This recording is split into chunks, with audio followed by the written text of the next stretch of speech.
Hey there, and welcome to the Brandon Sneed Show. And if you are listening to this is something I'm now recording on video because somebody much smarter than me about podcast things and promoting them told me that if I'm going to do this, I should put it wherever people can find it. And some people like to find things on YouTube. So even though I didn't plan for this to be a video enterprise, it now is that. So if you are watching, hey, what's up? And if you're listening and want to see my face, or more likely the faces of the people I'm interviewing and telling stories about, then check it out on YouTube. There's links to that with everything else at my website, brandonsneed.com. Now, about the show, this is where I'll be telling stories about more or less everything, with a loose central theme being how people navigate the chaos of life. To that end, I'm collecting interviews with and stories about people who seem like they come from wildly different walks of life, finding common threads between them, and unpacking all the ways that life pretty much never goes according to plan. So we'll be covering where people are now, how they got there, moments along the way they weren't sure they'd make it, and the things that have pulled them through. I'm doing all this with an eye toward the most moving stories and people that I've come across throughout all levels of sports, art, and entertainment, from world famous all-time greats to local legends and everyone in between. We'll explore their highs and lows, their comebacks and scars, their minutiae and inspiration, their passions and prayers, and their raw beauty and humanity. You can find links to and information and updates about all of that, again, on my website, brandonsneed.com, which can also link to my newsletter, which will contain show notes, extras from the show, and other original bonus content as well. Really glad you're here, and thank you for bearing with us as we, iron out the things we got to iron out. This is an independent passion project, and so I'm learning a lot as I go here, and just appreciate you sticking with me as I figure out this podcasting game. I love talking to people, telling stories, and this is a new way to do that. So today's guest is Graham Bensinger, a 30-something journalist and the host of In Depth with Graham Bensinger, his interview show that is syndicated in dozens of markets and watched by millions of people around the world. It's a full-blown independent media empire that he's built himself. I mean, with the help of lots of other people, but it's been his vision that he's chased down for the past decade or so. And so he's won an Emmy for an interview he did with Mike Tyson years ago, an interview that, interestingly enough, he almost kind of messed up and was about to get kicked out of Iron Mike's house, and ended up salvaging the interview, and they had a great talk and led to a really great episode. And he's interviewed just some of the most recognizable names in the world, in sports and across entertainment. I mean, from Mike Tyson to Tom Hanks to David Blaine to Sir Richard Branson to countless other names in sports. And he also has kind of developed a reputation for participating in his interview subjects' crafts. He's done backflips with X Game gold medalist and action sports star Travis Pastrana. He's mushed huskies in Alaska with Iditarod champ Lance Mackey. He's gone surfing with all-time surfing great Kelly Slater. And he's gone way into the deep end with people along the way, such as talking suicidal thoughts with internet personality and boxer Jake Paul, just to name a few. And we cover all of that, which really starts for Bensinger in high school in his hometown of St. Louis, when he started interviewing people for an internet radio show. And some of his first big interviews were with O.J. Simpson, two of which he did while he was still just a teenager. One of them landed on national television and actually ended up getting him a bunch of death threats and really throwing him into the deep end of this media game pretty early on. And after all that led to work with ESPN for a while, he dropped out of college to pursue that full time. And after that, he ended up going into business for himself, at which point he almost immediately racked up some $500,000 in debt. more or less, as he was trying to get his independent show off the ground. And well, now he has. He's got big name, high dollar corporate sponsors. Like I already said, he's syndicated all over the place, got millions of viewers per episode, and is doing just one interview after another with some of the most recognizable people in the world. Bensinger's trademark probably lives in the name of his show, as he goes in depth with these people and gives them and their stories the time and space they deserve, treating them like human beings first and interview subjects second. I love this conversation, and I think you will too. Thanks again for being here, bearing with me, and most of all for listening to my guests, because I really appreciate their time and think they had a lot. I think Graham has had a lot of great things to say, and think you'll really enjoy it. So thanks again, and here's Graham. All right, well, hi Graham, how's it going? Great, thanks for having me. So you're based in St. Louis, right? I am born and raised outside of a couple of years. I was in Syracuse for college, always otherwise lived here. And now we have an office and where we handle post-production of the show and handful of employees and all that sort of grown up stuff I'm trying to do. All that grown up stuff. Yeah. Well, quick to give everybody context. So you are Graham Bensinger, host In Depth with Graham Bensinger, syndicated interview show. I was going to say syndicated sports, interview show, but you talk to a lot of people outside of sports too. I mean, you got your 13th season coming up now. I mean, you're opening with what's that, September 10th, 11th, one of those. September 10th. Right, the weekend is September 10th, 11th, and TV, and then digital clips start coming out the kind of Wednesday before the weekend airing of the show. Right, and that's with, David Blaine, not, necessarily somebody you think of when you think of sports. So, you got your start in sports, but you've since then, over the years, talked to a ton of different people, which is just wild. Again, just to lay the groundwork for folks listening.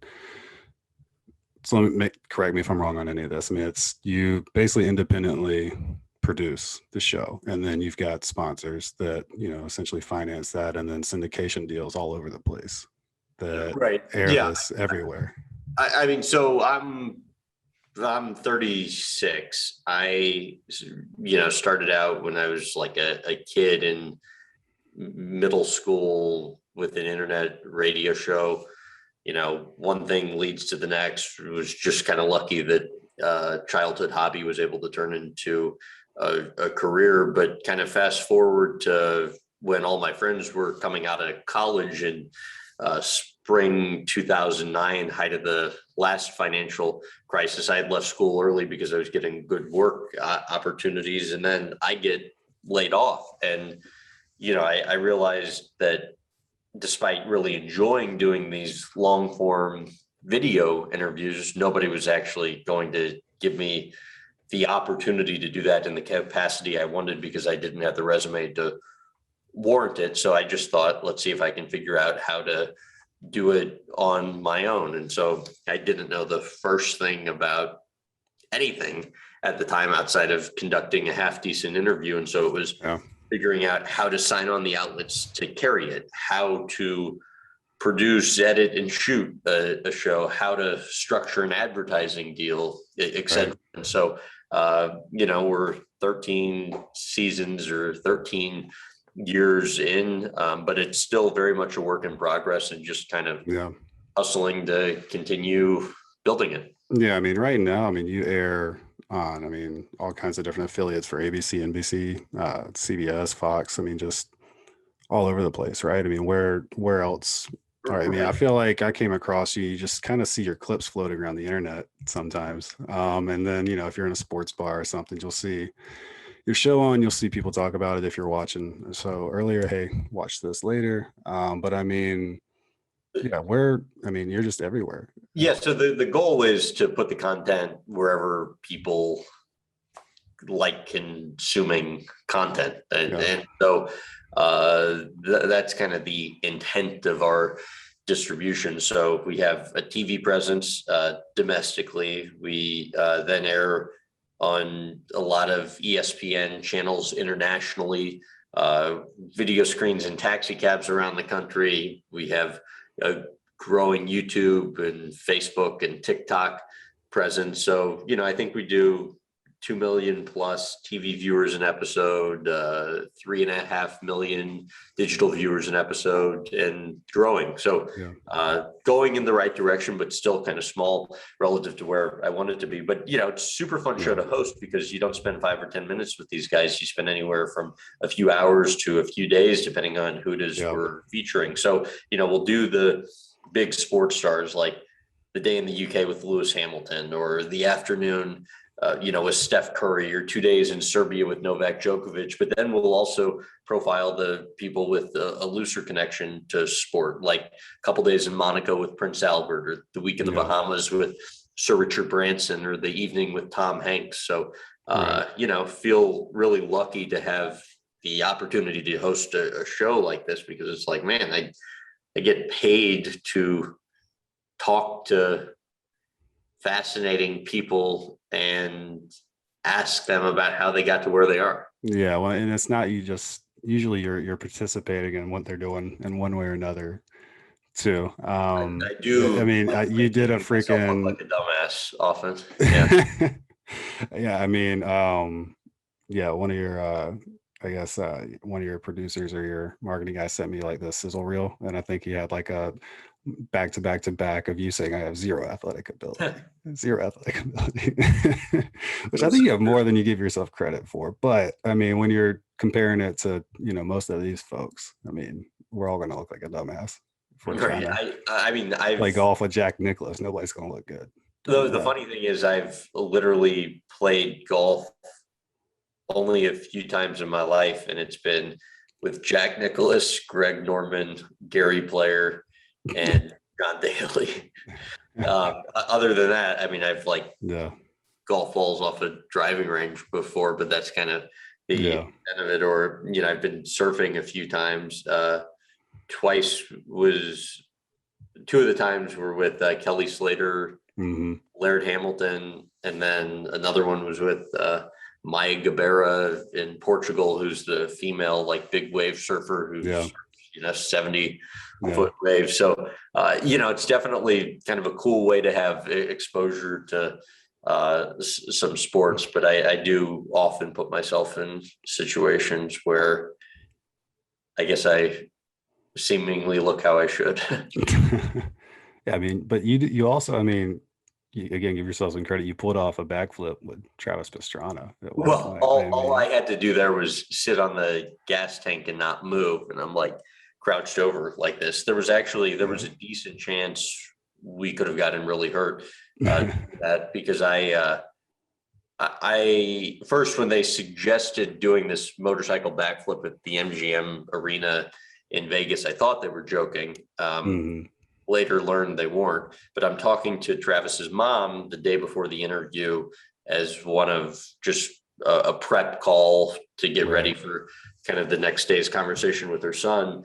And she told me she did a similar stunt with one of Travis's close friends, who's another action sports star, only they were doing it into a foam pit, which is where these guys practice. So if they mess up, nobody gets hurt. The guy messed up and she broke her neck. No. So, found that out the day before the interview. And so there was a serious chance we'd get really hurt. Well, and you weren't even going into a foam pit. I mean, you were doing the real deal. We were doing it on hard surface. And so, there's ambulance on site and all of that. But, it's like, when else are you going to get the opportunity to do something like that with the best that exists in that profession? So I just thought, why not? And so luckily nothing bad happened, but yeah. I mean, so how did that come about? I mean, they just suggested, hey, why don't we tape you guys showing you trying a backflip? Is it? Kind of. I mean, we always, in addition to sitting down with somebody for a couple hour interview, we always like to kind of get out of the interview share and see kind of a slice of their life. So whether it's, being on court with Novak Djokovic as he's serving me a tennis ball and I'm swinging when the ball's already behind me, or, going Iditarod dog sledding with a four-time champ, or, hitting slap shots with Alex Ovechkin, whatever it might be. It's kind of fun getting exposure to the person's world. And so that was just kind of how it came about. That's wild. Did Mike Tyson offer to box with you? No, I probably would have passed on that one, but we did go like out back behind his house where he trains birds, because he will race birds, and he has like tons of pigeons, or at least at the time we did the taping, he did. And I found Mike to be super interesting. It was actually we did that many years ago, and it was for the debut episode of that season of the show, and his wife's like, we'll plan on an hour and a half, but if it's going well, Mike might spend all day with you. So I'm thinking, okay, great, I'm going to make sure it goes well so I can spend all day with Iron Mike. And asked him a question, probably halfway through the interview that was seemingly insignificant relative to everything else he'd been through in his life, but for whatever reason, it pissed him off, and I could tell like instantly he was not having it. And so his response to any question I asked after that was, "I don't know." So I'm like, I guess this means the interview's over, Mike. And he said, yeah, shook my hand, got up, went out back behind his house where the pigeons are. And our crew has to start, packing up all the equipment. And of course, I'm personally devastated because, not only is this episode going to be horrifically bad, but I just pissed off Mike Tyson. Nothing really good can come from that. And before we left, I got his guy to let me go out back and thank Mike for letting us come over. And that thank you turned into a couple-hour conversation off camera, just the two of us. And then he invited us back the next day to sit with him for a few more hours. And so I think it was just, he'd been burned by a lot of folks in the media, and even developing kind of a minimal amount of trust with the person interviewing him made a big difference. Yeah. It seems like that's the whole deal for you. You seem to build this rapport with these folks that, in many cases even borders on friendship or does become friendship. And that's why you get the interviews you get. I think you're one of your people working with you told me, you've been working on this David Blaine interview for what, like 7 years? Yeah. What goes into getting these set up and developing the connections you need to get these folks? David Blaine's the one example. Tom Hanks, you ended up talking to him for 3 hours on Zoom one time. And then just countless others, some of which we've already touched on. But you, the name of your show is what the show is. You go in depth with these folks, and in a way that feels, it feels genuine. They seem like they feel good sitting there talking to you, even though there's cameras around and everything that comes with that. It's like there's a level of comfort there that, you see it here and there, but it just seems a little bit different with the people you're with. And so I'm just curious, what goes into developing, everything that goes into the moments where you're on camera with them. I'm sure there's a lot beforehand and around that goes into it. I think it depends on who we're featuring in terms of like what's involved as part of the lead up. But I guess there are two things. First, I found if you're really, really well prepared, you'll separate yourself from probably 99% of the people that normally interview these folks. So we'll put 100 hours of research into each interview preceding the sit down, and I will try and learn every last thing I possibly can about the person that we're profiling. And so I think that, and I've said this before, but I think that inherently creates the opportunity to get better access than was otherwise agreed or they're otherwise used to, because they just get into it, and they, even if they have no idea who I am or what the show is, there's a level of kind of appreciation or respect that gets developed pretty quickly. So Yeah. there's that piece, and I think that goes a really long way. And admittedly, I think that's the only thing I have going for me. I mean, there are plenty of better interviewers. There are plenty of way better on-camera talents. We just prepare a lot, and so Yeah. that helps then in coming up with stories they haven't been asked about a million times before, and then getting kind of different responses. But then there's also kind of the pursuit, which is something that I have generally fun with. Yeah. You know, I'm very conscious of the fact that nobody needs me or our show, especially the talent that we pursue. You know, Right. Novak Djokovic, Lewis Hamilton, Tom Hanks, etc. They can be on any show they want whenever they want to. Yeah. So I think the talent we chase is probably, you know, inversely proportionate to the scale of the show or our audience size. So Hmm. knowing that, it becomes much more of a relational sales or booking process. So I'm quick to hop on a plane to fly wherever to take their rep out to grab a bite to eat or a drink or meet with, you know, the actual talent. And, you know, we get fewer no's now in terms of bookings, but there are a lot of not right nows. And so Yeah. it's just becomes a process. You know, the David Blaine one as example, I remember I first put in the request in 2015, didn't get anywhere.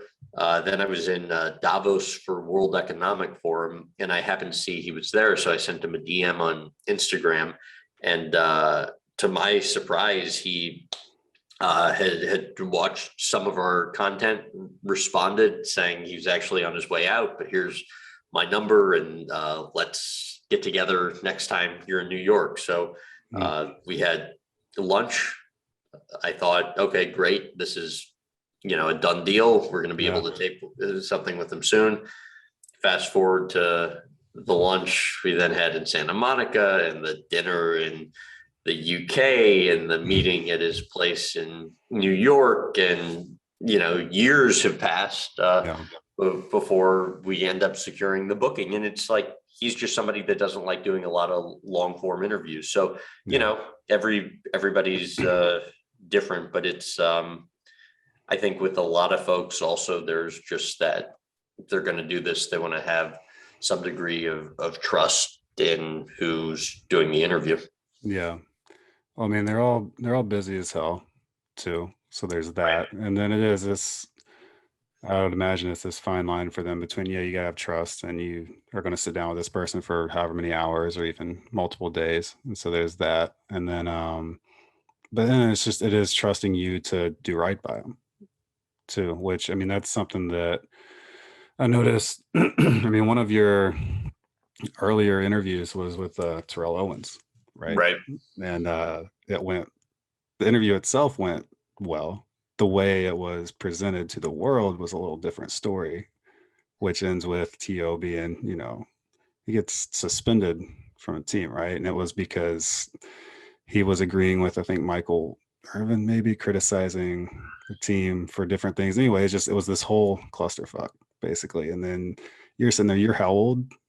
I was 19 at the time. I was a freshman in college. Yeah. And so you're sitting there like, well, you're feeling some kind of way, like you helped contribute to ruining this guy's life or something. I mean, Walk me literally. through like that story real quick, because I mean, it ends with you and Tio sitting down again and you're apologizing. He accepts it. But in between, I'm sure there was not the best of times. Right. He did a chapter on me in the interview in his autobiography. Mm-hmm.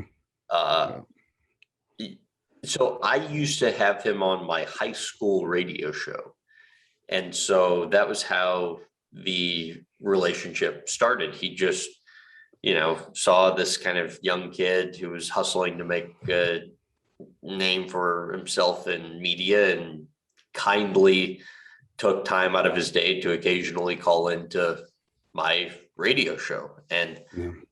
so that was kind of how the relationship was built. And then this summer going into my freshman year of college, I got OJ Simpson for a sit down interview. And I started then getting like one-off ESPN TV opportunities. And so my freshman year of college was kind of the height of Terrell's career, arguably the biggest name in the NFL at the time, and was not talking to anybody in the media because he was, fresh off the Eagles, coming up just short in the Super Bowl, having some contract negotiations with the team that weren't going well. But I reached out and asked if we could sit down for an hour at his home in New Jersey, and he agreed to do it for this TV interview that I would be doing for ESPN. And during the interview, he went off on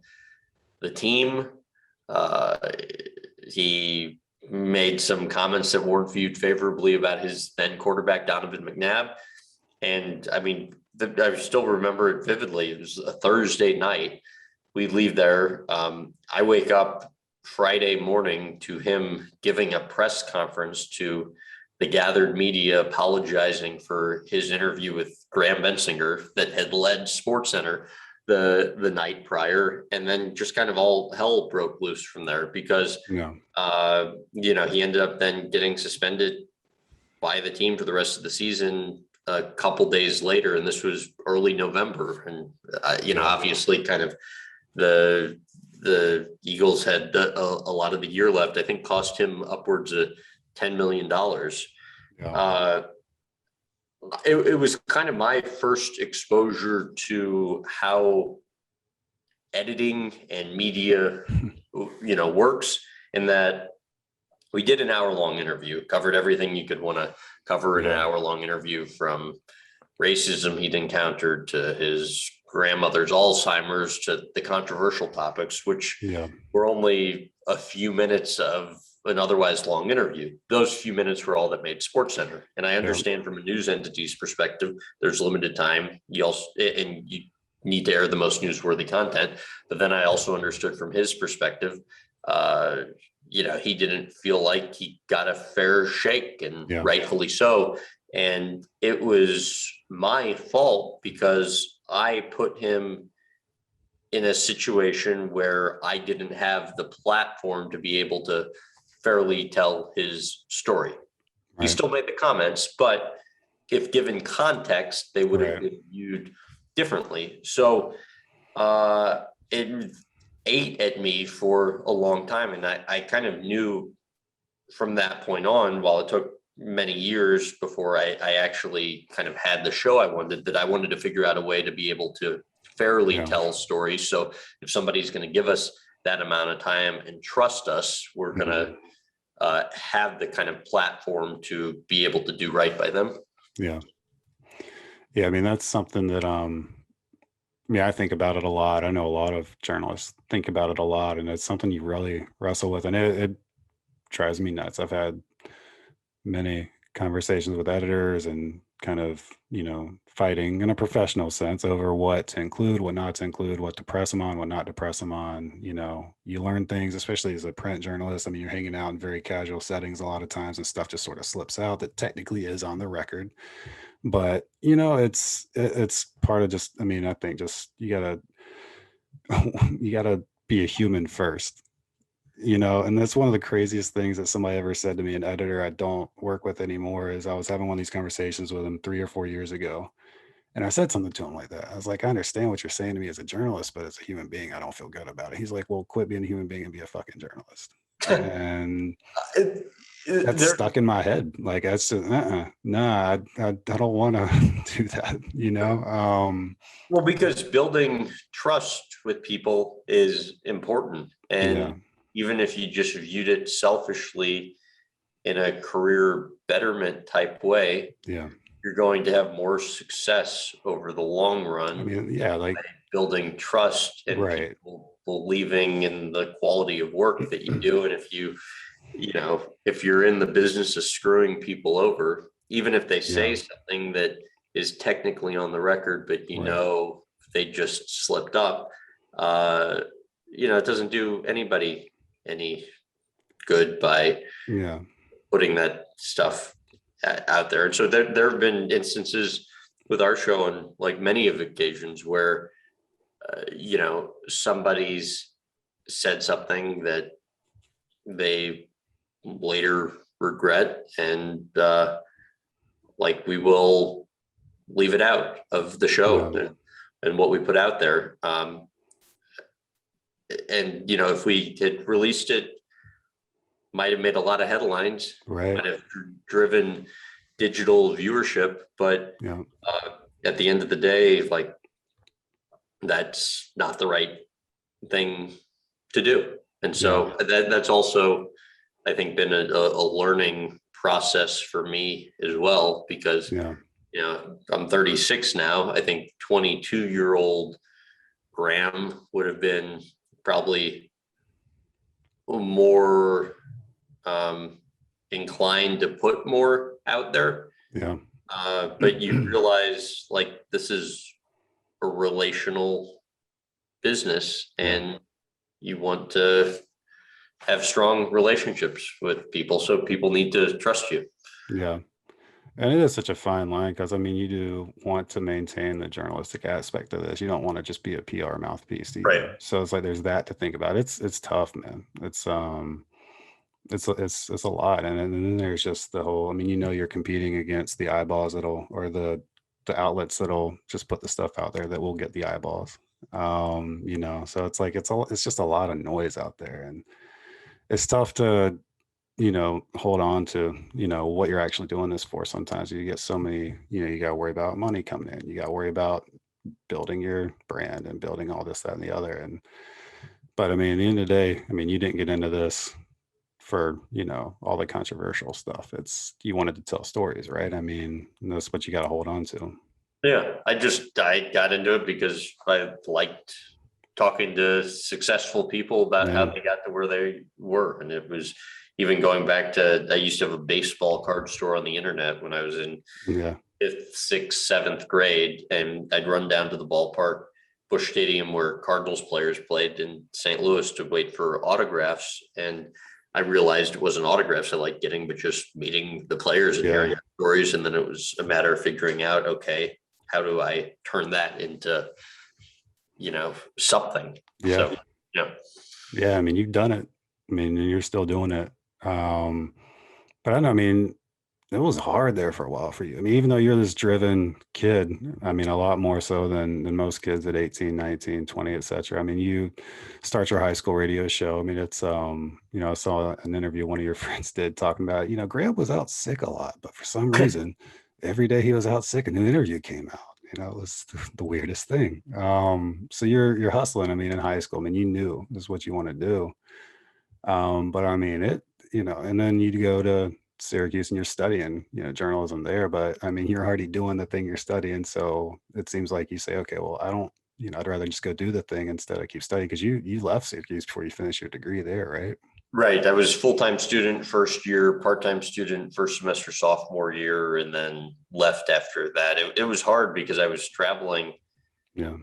2, 3 days a week while I was in college for work. Yeah. And initially, at first year, being a full-time student, and it was just kind of an untenable Yeah. existence. I mean, I can count the number of times I went out my freshman year on one hand. Yeah. So it was just, you quickly 'Cause become kind of miserable in all aspects of life because you're yeah. just working kind of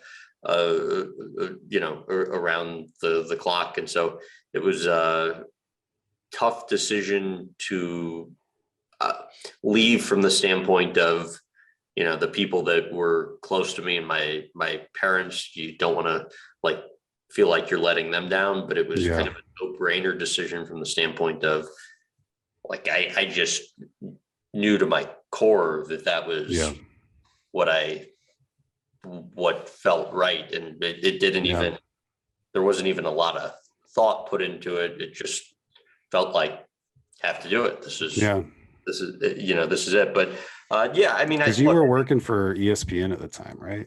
I was doing freelance work for ESPN. I did periodic correspondent work for then Fox Sportsnet's Best Damn Sports Show, period, which was like the Tom Arnold, John Sally type show that they had back in the day. I had a once a week Sirius satellite radio show, and then a local Syracuse radio show, and then I was doing local Syracuse TV work. So I was kind of a little bit all over the place and getting a lot of good. How are you lining up all of that work with these outlets? I mean, any, aspiring sports journalist is, wants an in there. I mean, are you kind of like, how did you line that up at especially 18, 19 years old?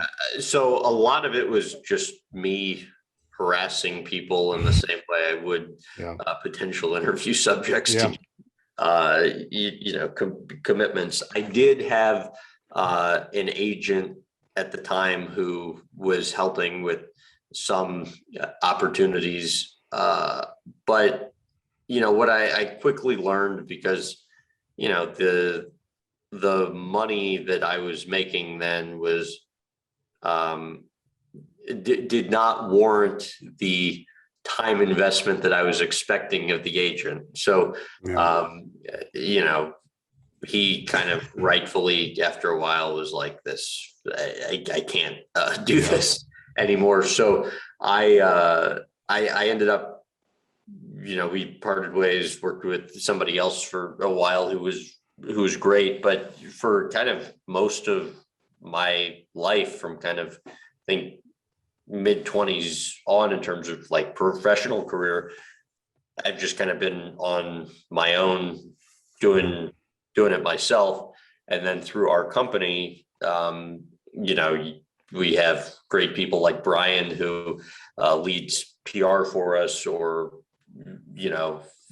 executive producer of our show, or, VP of partnerships from the business end. We have a team of, I guess, upwards of, 15 employees now, who have kind of all kind of run their area. And, so it's kind of created opportunities and allowed growth that way. But, you're your own best salesman. So if I guess the biggest thing I've learned is nobody's going to have more success selling you than you. So if it's really important to you to make something happen, pick up the phone or fly somewhere and try and make it happen yourself. Because, even if for no other reason than somebody else seeing the effort you're making goes a long way. So they're going to feel that too. I mean, it's just, you're right. Yeah. If you care and if you want something, that is evident and can come across. At one point in all this, though, I mean, you're going broke, right? Yeah. And that's not just broke. I went $400,000 in debt, which was probably the, most kind of mentally, on the professional front, kind of the most mentally challenging part of my career, because you're just thinking about money nonstop. I mean, how old are you at that point? Mid-20s. And so how do you get $400,000 in debt in your mid-20s? So I was able to get a line of credit from a local bank. Why they allowed me to have one for that amount, I have no idea. But would you just like sell them on like, hey, I'm going to build a media empire, give me $400,000 line of credit? I mean, that's wild. Kind of. I mean, I don't think I quite articulated it in that glamorous or consequential away, but Right. I think they believed in me, and then that kind of gives you confidence that Mm-hmm. you can, okay, put the money to good use.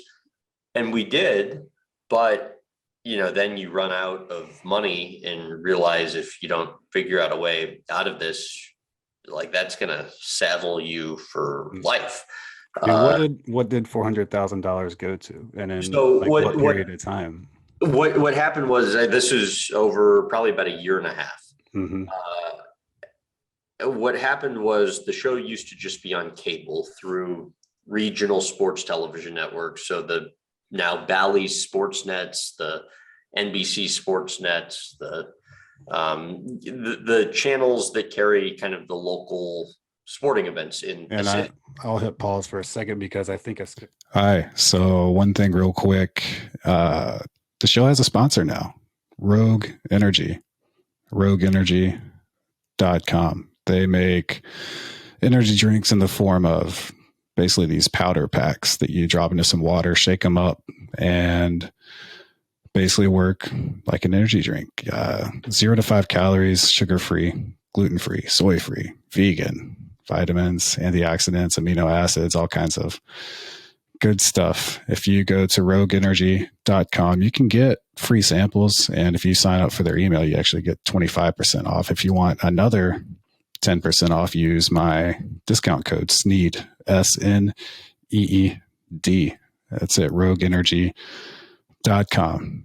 Great energy drinks in the form of these powder packets. They got lots of great flavors: a blue raspberry, fruit punch, strawberry lemonade, all kinds of things. So rogueenergy.com. Go check them out. And for an extra 10% off whatever you get, use my discount code SNEED, SNEED. Thank you. For a second, because I think I skipped ahead. So you were doing the freelance thing for ESPN and Fox, but then you decided to start your own show too, right? And so that's what is going into all of this. Right. That's where you wanted to pursue the independent syndication, et cetera. That's what you're trying to do at this point. Right. Yep. Okay. All right. Got it. We're caught up. So okay. Yeah. So I'm doing that. First few seasons, it's just on cable through these regional sports television networks. But what I quickly realized on the RSNs, outside of the live sporting event product, they get really small ratings. And so we wanted to put the show on TV outlets that got bigger ratings. Those were these ABC, NBC, CBS, and Fox stations. when TV was still really big before streaming really took over. And so to do that, we had to produce more content because the show had to be weekly. In order to produce more content, you need more staff. In order to get more staff, you need more ad sales, and there's a lot of travel involved in getting that. But we got the staff before we got the ad sales, because it had gotten to a point where, I pushed it as far as I could myself, and we just were limited by manpower. So screw it. I believe in this. This is all I want to do in my life. If I don't do this, I feel like I'm going to forever regret not taking a shot. Yeah. And so I did it. But there were many days for many months where, I thought it was just going to be it. Yeah. And I remember we got a sponsor signed on just before our trip to Alaska to tape the Iditarod Champ, which was going to give us a few more months. And that got us to summer. And then that summer, we not only signed on more sponsors, but signed on enough sponsors to cover all of our losses and then make money for the coming year. But it was, dicey for a while. So it was about kind of a year and a half period leading up to that was, really tough. And you just think about money all the time. And then, when it happens where you come out of it, it's just for me, it was just such a validating feeling, because I'd never really, made any money of, Yeah. consequence before. And, people kind of thought I was having some success, but I felt like uh, Yeah. kind of a failure. And then that kind of gives you the motivation to continue, and stuff starts Yeah. kind of going in the right direction from there. I remember when it happened. I was my parents were in Colorado, and so I was visiting them, and I got the word the sponsor signed on, and my Mm. mom was nearby, and I just like burst out crying, and like Yeah. completely unexpected. But it's just, you Yeah. kind of feel the weight of what you'd been kind of going through in that moment. Hmm. Yeah, I mean, I can't imagine. It's like this bubble had to pop in you, right? I mean, it's just this tension and tension that's been just swelling, probably more than you even, I mean, I'm sure you realize it, but I don't think you fully see it until it pops. And the thing that you think is going to get you, around the corner or over the hump with it finally happens. You're like, holy shit, it's actually, I was right. This is going to work. But like for a year and a half there, I mean, how are you coping? Like, I mean, 400, like that's an enormous amount of money, especially for somebody in their mid 20s. It was just, you can see where this thing can go, but it is not going that direction for a while. And you just see this debt piling up. I mean, what was going on with you, outside of work with it? I mean, how are you dealing with it?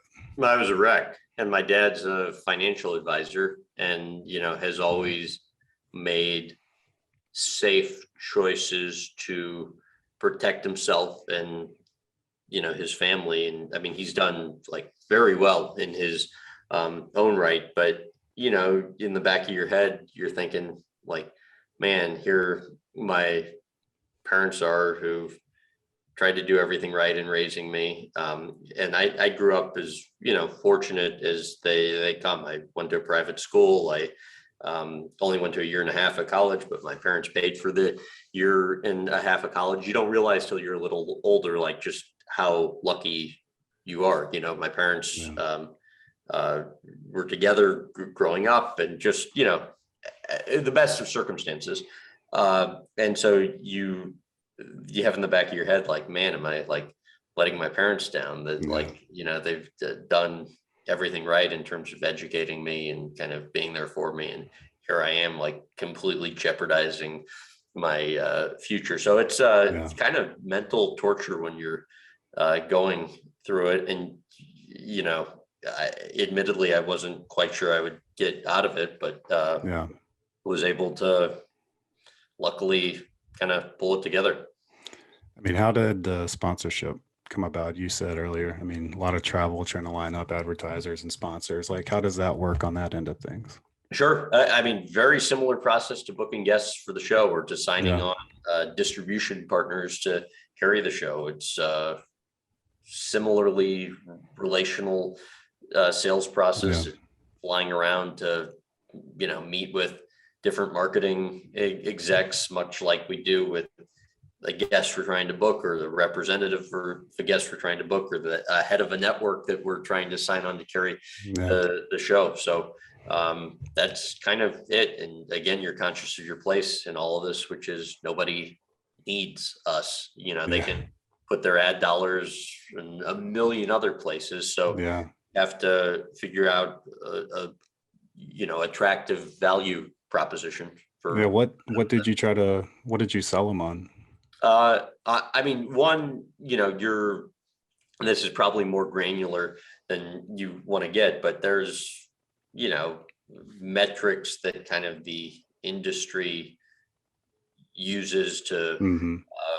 value stuff. There's, Nielsen ratings, there's CPM, the cost, Right. per thousand viewers. And so you want to make sure you're priced efficiently. You want to make sure you can, guarantee what you're offering. And then it's what you can do kind of above and beyond the media buy that they be making in the show to kind of put it over the top. So whether Yeah. that's, custom content or something experiential, or, whatever it might be. You're up against kind of the million other opportunities they have. And so you want to provide good value and make it a Yeah. kind of frictionless, easy experience for them. And I mean, a lot of this money you're getting into debt with is going towards, it sounds like, shooting and producing these episodes with no guarantee you're going to make any money off of them. Right. Right. Yeah. So there's that. I mean, you're creating things just hoping like this will lead to something. You can see how it can, but there's zero guarantee Right. it's going to. Yeah. Right. So you just have to believe in yourself. Yeah. Plenty of It's people. also believing in this idea we were talking about earlier of being fair to people, giving them like an honest interview, giving them an honest like production and publication of that interview, not taking the 3 minutes of T.O. ranting about his team out of an hour-long interview. And it's like, because that's all the easy stuff that will obviously get attention, but this is, you're trying to do something, that, I mean, some people are doing it, but it's definitely not what is relied upon in the industry to, build the whole business on, is this in-depth, like, let's, look at the whole human in a way, take that into consideration. And so you're doing that too at the same time. I mean, you're not like giving into this, all right, well, I just got to get the, salacious stuff. Like you Right. were Right. sticking to what you believed in. I mean, we definitely aren't reinventing the wheel in terms of concept. Yeah. So I think what is very unique is that we have a standalone business around our show where Yeah. we do everything in-house, from the production, the shooting of it, to the post-production, the editing and producing of it, to the ad sales and sponsor development, syndication and licensing. All that's kind of under one roof, and Yeah. company kind of run by the host of the show. So I think that's super unique, but the point that's worth making is it was only done out of necessity, and Right. because nobody would give me the opportunity that I was looking for in terms of having a show like this. So if any one of the million people I contacted looking for kind of this sort of show would have given me a chance, this would have never been created. So I actually feel very lucky that all of that rejection happened, because it allowed us to kind of pivot in a way that's given us kind of more control of long term. Yeah. And I mean, it's absolutely worth highlighting too. I mean, the Mike Tyson situation, I mean, that's the interview that ended up getting you an Emmy, right? Mm-hmm. I mean, so yeah, it's really, I mean, it's like such a kind of cliche in the self-help world, right? But it's not like what happens, it's how you handle it, not the thing that happens, but how you react to it. And you just kept going, man. I mean, 400,000 in debt, one situation, another situation, you got TO's mad at you, for the way your interview with him is presented. You got Mike Tyson mad at you in his house, and then you found a way through all of it. I mean, because TO comes back around. I mean, you guys sit down on camera and you like apologize to him, and he accepts it on camera. Not the most typical of media subject interactions, He definitely wasn't expecting me to do that. I mean, the interview wasn't set up with that as kind of a prerequisite, but I felt, for kind of the reasons I mentioned earlier, it was worth doing, because again, your reputation's all you have, and I'd like to be in the industry for a long time. Yeah. I'm curious too, because there's debate a lot around this. Do you ever pay the subjects to come on your show? No, never paid anybody ever. Nice. However, what has happened before on a few occasions in 150-ish episodes we've done is we might have a shared sponsor, where the sponsor of our show is also the sponsor of the person that we're interviewing. So Okay. On occasion, that could help in getting the booking. And so, Sure. okay, maybe there's subconscious uh, business motivations on the athlete's end to do it because of that. Or on occasion, the shared sponsor would use some of their contracted time with the athlete to facilitate the booking. So when Sure. we did Lewis Hamilton, Hugo Boss was a shared sponsor. So Mm-hmm. they used some of their contracted time with Lewis to allow us to travel to the UK for that. We did Subway was a sponsor when we did Russell Westbrook, and they used some of their time with Russ for that one. So on a rare occasion, those happen, but that's the exception as opposed to the norm. Got it. And then, yeah, I mean, you've had these guys, I mean, they've gone into some, I mean, heavy places with you too. I mean, you've had multiple people talking to you about, feeling suicidal, things like that. I mean, it's where do you, I mean, for instance, Jake Paul, you and him were talking about that at one Yeah. point. I mean, did you plan taking the interview there? Did you discuss it with him beforehand? Like, how does, in your process, like, how does that work? Like going to those places with, just we'll use the Jake Paul one, for instance. I mean, walk us through kind of getting there. Cause I mean, that's, a heavy thing that a lot of people are pretty uncomfortable talking about. So with him, it just came up based on Mm-hmm. what was being discussed in the conversation, and it was unplanned. Uh, with others, it's been planned and discussed proactively. Like when we did Cowboys quarterback Dak Prescott, Yeah. I had found out through our research that his brother had committed suicide only a couple months before. And Mm-hmm. we were doing this taping in July of 20, height of the pandemic. And so I knew I wanted to ask Dak about that, but since that had never been out there before in the media, and I was aware that that would kind of be an explosive story, never would I have ever covered that without it being explicitly clear that he wanted to address it. And so I think his feeling was, I know it's going to come out at some point. Why not address it in a controlled setting and only have to do it once? So, that conversation took place in the kind of couple weeks leading up to the taping. And then, we did it. And those situations in some cases are just, brutal because, the emotions raw, you feel for the person, even if you can't identify with what they're going through, it's just kind of brutal being on the other end of that. But also,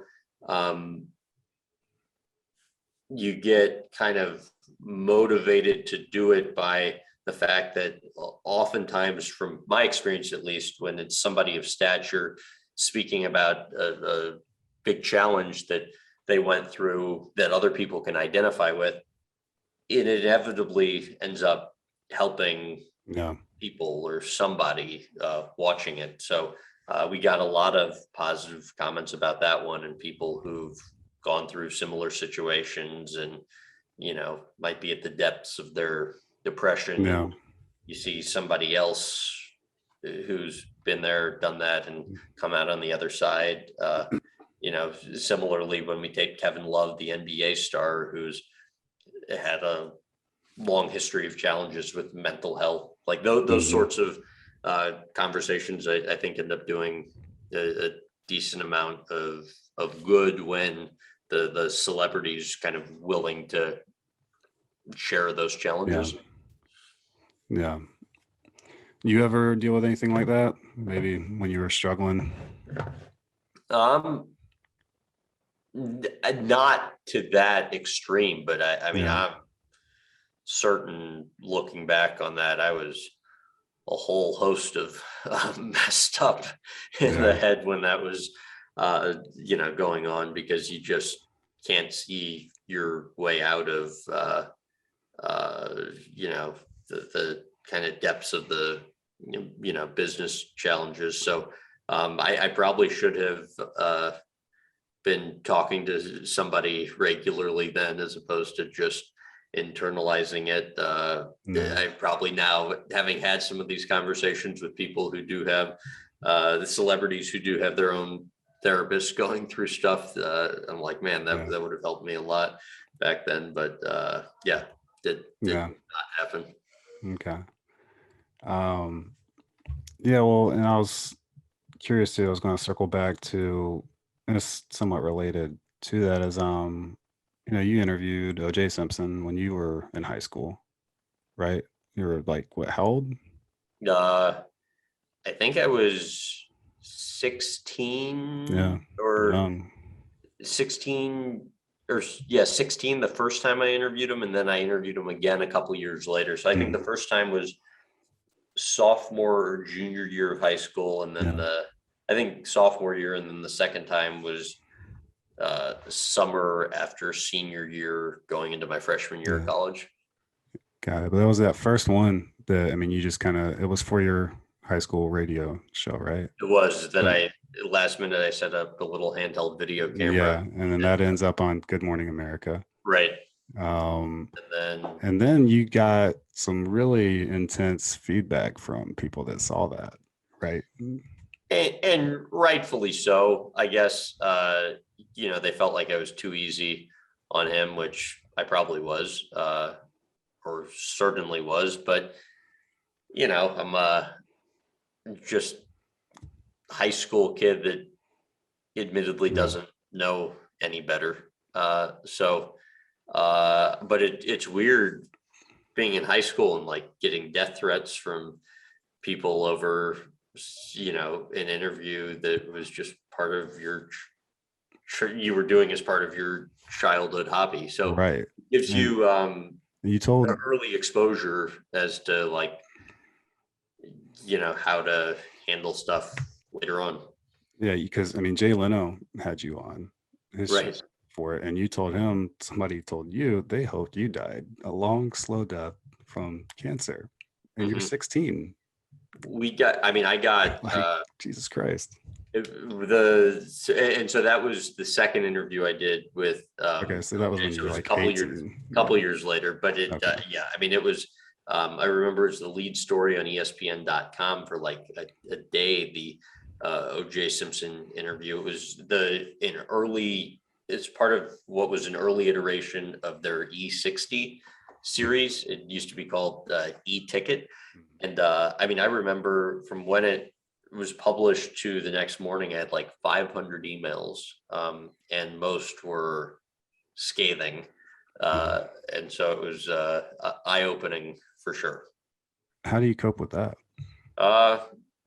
You learn to, even then, and if anything's overwhelmingly negative or overwhelmingly positive, it's more impactful. And so that was overwhelmingly negative. And so, you learn you were probably off some in your judgment. But I think, especially now, the negative comments never get too low, and the positive comments you never get, too high. But you definitely try and pay attention to the feedback, especially if somebody really takes the time to write something like substantive.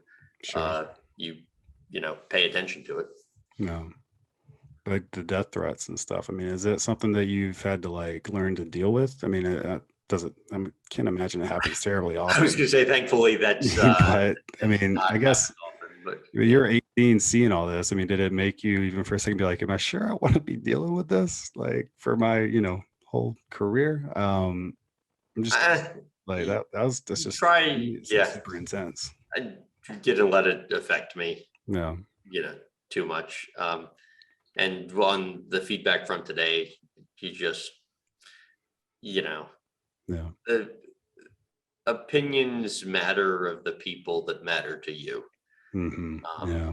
And outside of that, if anything's kind of overwhelmingly in one direction, you pay more attention to it. Because the flip side is, I mean, you have done, I mean, just a ton of interviews and told a lot of stories that, I mean, people have had incredible responses to, and that have, I mean, it sounds like probably helped them in one way or another. I mean, that's the flip side, right? I mean, that's half the reason, this stuff is worthwhile, as you see what it gives people. Both, the people you're interviewing, but then the people listening to it, right? I mean, it's there's something about it. I mean, just seeing these people we all recognize just kind of be human in front of, a camera and all that as much as you can be. What's some of the, I mean, on that side of things, what's some of the feedback you've seen and like just the positive side of it? I mean, what kind of benefits have you seen come out of all this? I think you get the most positive feedback when somebody's really sharing kind of the depths of a struggle, whether, as I mentioned, Dak with brother suicide, or Kevin Love with the depression, or, Kelsey Grammer talked to us about some of the challenges that he's been through, among other people. I think whenever like those pieces of content are released, you inevitably get a lot of messages from folks that, are dealing with something similar, and that kind of motivates them to get out of it. So yeah, I mean, and that's just, I feel fortunate that kind of the celebrity is willing to share that with me, and allow us to put that out there, because it makes a difference. Good deal. We are coming up on time here. Where any thoughts, questions, concerns you want to share before we jump off? No, I don't think so. Okay, good deal. Where can people find you and your stuff? GrahamBensinger.com. You can, get links to all of our content and all our different platforms, but we are weekly on TV on ABC, NBC, CBS, and Fox stations around the country. You can find us on YouTube, Facebook, TikTok, our long form interviews on podcast, and in video screens and taxi cabs around the country. So follow, subscribe. That's how. And what's the end game for you? Like, what are you trying to build this into?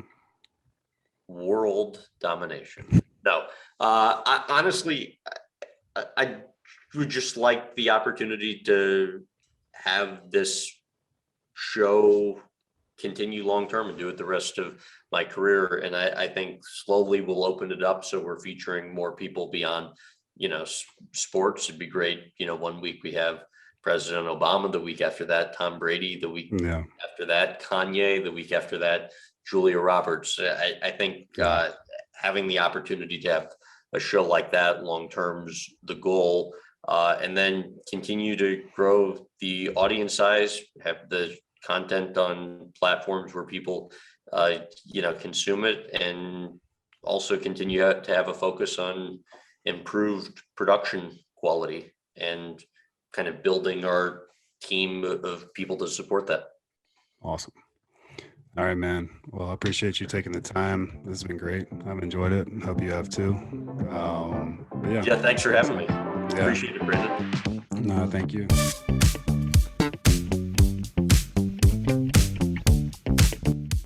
Thanks again to Graham for taking the time. Thank you for listening and watching, if you're watching. And next week, we'll have another one. And in the meantime, check out the show notes and extras at brandonsneed.com, BRANDONSNEED.com, where there's links to the newsletter and more about all of this. And that is this. Thanks again for being here, and more soon.